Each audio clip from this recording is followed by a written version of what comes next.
And so why I wanted to spend a little more time on this is it's pretty interesting and pretty important that we all get that bonds are just contracts. Stocks are contracts too. There's standardized versions of these contracts. And the end of the day is you can add any kind of option you want to these contracts. And so when you hear of these things in the stock market, when you hear of like maybe you've been listening about GameStop stock, yeah, tongue twister, but they are trading options. What are those options? Those options themselves are just contracts. They're just complex contracts. Any contract can have options in them. It's just what you negotiate. And most standard contracts don't. So I want to talk about some of these options because you're going to hear about them a lot, and it changes and it matters when it comes to your business and education. Secured and unsecured assets or contracts means that, like, if it's a debt arrangement, it means that the debtor, the bank or the lender can, if it's secured, it means that if you default on your debt, they can get your secured asset. Businesses do this too. Like, businesses might say that, hey, if we default on our debt, if we don't pay our debt, then we are going to take, your office. That's a secured debt. Why do companies enter into secured debt arrangements? Generally can bring the interest lower. Or if you have a really bad credit rating, you might need to do it to get secured debt. Think about secured debt, like the difference between secured debt and non-secured debt. Secured debt, that from a personal perspective, that would be like a mortgage. You tell the bank, hey, if I can't pay my mortgage, you can take my home and sell it. That's secured debt. For that, you get a lower interest rate, maybe like 3% nowadays. Unsecured debt's like a credit card, right? If you don't pay your debt, the credit card company might call you and be mad at you. Your credit rating might get bad, but they can't take my home, right? Like they don't have a right to that. But what do they get in exchange? Their interest rates are like 15%, right?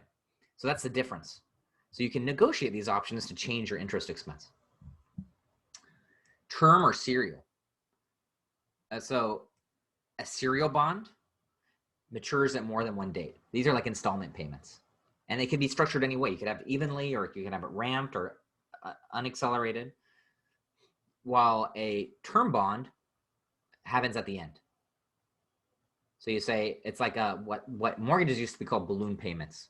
You say, you don't owe me any interest, but in year 10, you owe me all of it.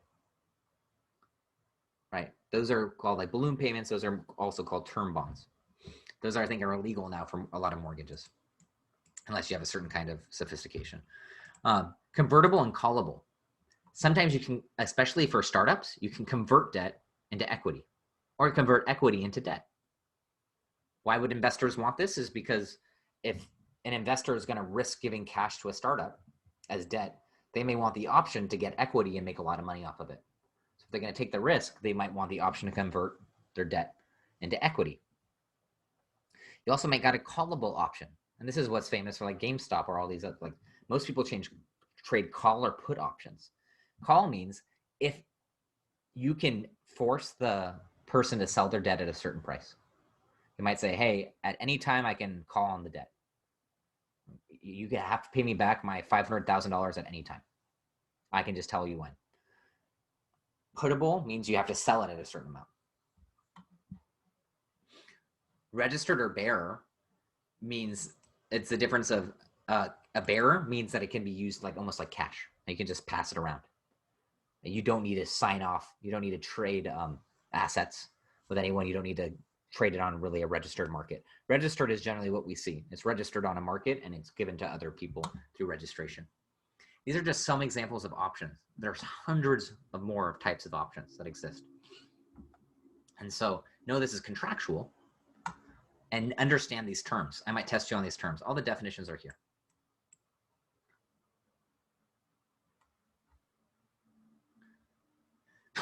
Next piece, debt to equity ratio. We all know how to do ratios. We've done them every single class, so I'm not going to recalculate for you. I'm just going to let you know what this tells us.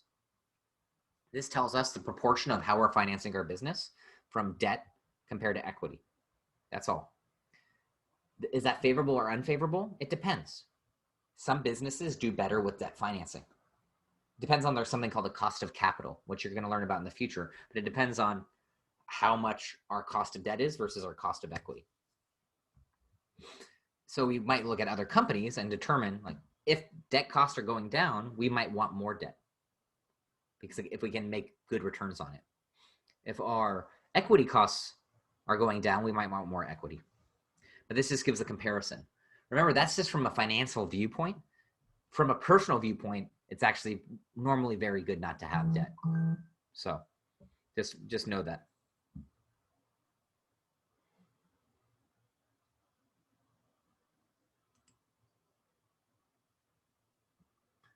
We talked about computing bond pricing. And we talked about the effective interest method. We talked about the effective interest. Next few things I just want you to be aware of are leases and pensions. So these are other types of long-term liabilities that companies can have. Leases, like we most commonly think of building leases, or if you lease an apartment. And there's new concepts related to this, but the main concept is if the lease is less than a year, we just treat it like an expense, and there's some accounting around it. But if it's greater than a year, we actually have to put an asset on our books. There's more complex considerations. I just want you to know the difference. Like sometimes we have an asset and liability associated with a lease. Other times we just recognize an expense, depending on if it's a long-term or short-term. This goes with the valuation principle we talked about, that any long-term liabilities need to be valued in today's dollars using the net present value function.